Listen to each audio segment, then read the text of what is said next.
Dobro jutro, dobar dan, dobro veče, dragi moji. Da, filmadži je kao i uvek. Danas ću da odradim nekoliko epizoda jednu za drugom, tako da se nemojte čuditi ako me vidite u ovome, u narednih 3 epizode ili tako nešto. The Old Guard. Glumi u glavnoj ulozi Charlize Theron, mnogo dobra glumica.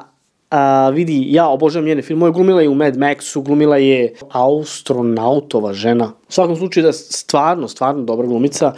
U pitanju je, da kažem, neki krimi akcioni film, mislim krimi, nema tu niče kriminalnog, osim što ljudi jednostavno, ti koji su glavni akteri tog filma, bivaju odmah na početku filma ubijeni, ali oni ustaju kao da ništa nije bilo i mislio sam da je to neka nameštajka ćorci, ali oni su stvarno bili ubijeni. Oni u stvari ne mogu da umru, jel? Oni žive vekovima i nekako ih sudbina uvek naterala da budu u kontakt sa tim nekim ljudima koji će promeniti tok istorije na bolje.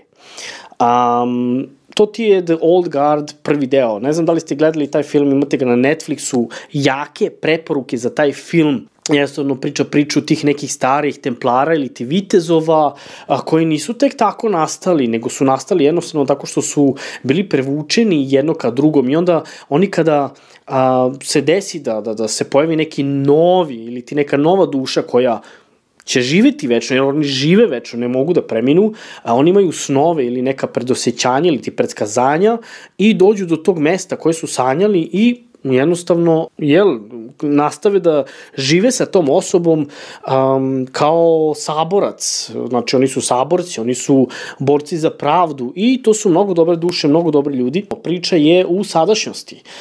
Što se meni sviđa da ljudi, mislim, ti ljudi znaju više jezika, znaju mnogo veština, jer naravno žive vekovima, jel? I tu se radi o toj nekoj osobi gde posle toliko vekova se pojavljuje ta neka osoba, ženska osoba, afroameričkog porekla koja je u vojsci i biva ubijena prvi put, ali nije preminula, jer kao što sam i objasnio, ona je verovatno The Old Guard, jedan deo od stare straže ili tih nekih starih vojnika, ima tu krv u sebi, jel? Što je čudno ovim starima, jer se mnogo vekova nije pojavio dugo neko ko je sličan njima. I upravo se sada to dešava i tu je ta neka borba oko te neke osobe, kako pronaći tu osobu, gde je, kako ona izgleda, zaštititi je, pa zatim tu imaju neku jurnjavu borbu oko nekih drugih stvari, jer vijaju ih ljudi koji polako otkrivaju da oni postoje, jel? To je naravno u pitanju je vladina neorganizacija, nije ni bitno. U svakom slučaju znate na što mislim, klasika je tu u pitanju. I da, to je što se tiče prvog dela. Sad ja sam želeo jako da vam predstavim drugi deo. Drugi deo, isti glumci naravno, malo je više napetije i mogu vam reći da tu otkrivamo dosta još drugih stvari, novih stvari u drugom delu, jer kao što sam rekao možete da ogledate to na Netflixu, isti glumci kao što već rekao. Radi se o tome gde oni otkrivaju da je moguće učiniti sebe smrtnim, to jest moguće je ubiti nekoga ko je besmrtan, ali u ovom delu imamo jednu jaku glumicu koja vodi tu neku negativnu stranu, jel, koja je u stvari negativac, ali ima iste moći kao Charlize Theron i svi ovi ostali, jel, koji glume sa njom, na strani dobra.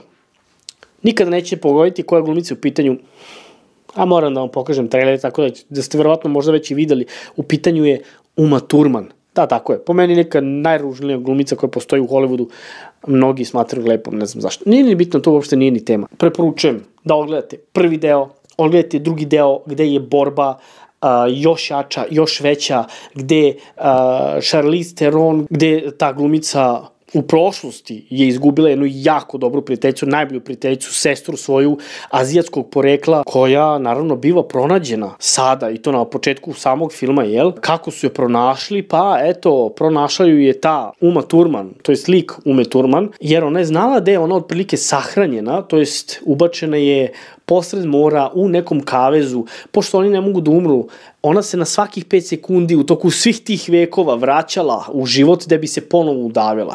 To bi trajalo par minuta da bi se ona ponovo vraćala u život i ponovo udavila. Samo možete da zamislite, ona je vekovima bila u moru i konačno bila izvađena napolje. Šta ona želi sada? Želi da ubije svoju nekada najbolju drugaricu ili ti svoju sestru, jel? Jer misli da je ona zaslužna što su nju ostavili nasred okeana, jer ona je čekala vekovima da se ona vrati po nju, ali ona nije mogla da je nađe. Ali kako je to Uma Thurman uradila, to ćete da vidite u filmu. Cela ova priča, da ne bi bila mnogo komplikovana s moje strane, ja vam striktno i strogo, ali ne i poslovno, preporučujem da odgledate film The Old Guard. Prvi deo, The Old Guard, drugi deo, nećete zaželiti, akcija, zanimljive stvari, ima malo komičnih trenutaka, ima tužnih trenutaka, ima svega pomalo.